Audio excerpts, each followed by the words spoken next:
is something that's it can be a big problem for people, and hip tightness and lower back basically hurting all the time. If you don't know a muscle called the psoas, it's Psoas, and it attaches from the femur over the hip and into your spine, right? So if this thing that's basically down here to here, it's underneath the superficial stuff, underneath your abs and whatnot. If this thing from down here to down here gets short and tight, number one, it's gonna probably, there's two, it's gonna pull you kind of in one direction, right? It's gonna pull you forward, and it's gonna lead to problems back here, problems on the outside of your hip and whatnot. Now, there's a bunch of different ways how you could stretch that. I found for myself, the easiest thing to do is just, not easy, but a good way to do it is just to get a kettlebell. But I will warn you, it kind of hurts, but it helps and it fixes, right? So one of the first things you want to do, you're gonna need some weight. You're definitely gonna need some weight to this, right? This is just a 16 kilo bell. It's about 35 pounds. One of the things is locating the psoas, right? So that's usually sometimes a big problem for people. And you're gonna wanna find your hip bone and belly button, right? You're gonna wanna go like 2 or 3 inches up from the hip bone, and on this side, like 3 inches to the right. So if you're laying on your back, and I'll show you, you're gonna use the handle piece, right?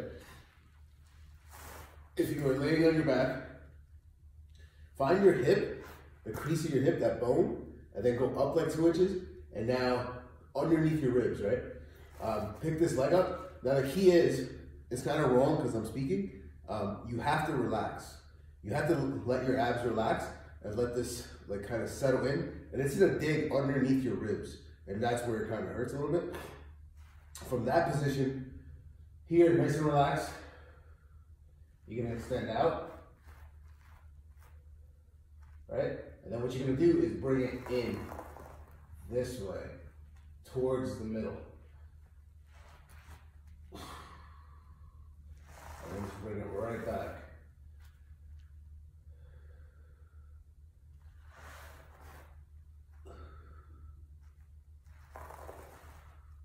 So, again, usually I do like 3 to 5 reps on each side. So it's out, you wanna put pressure on it, right?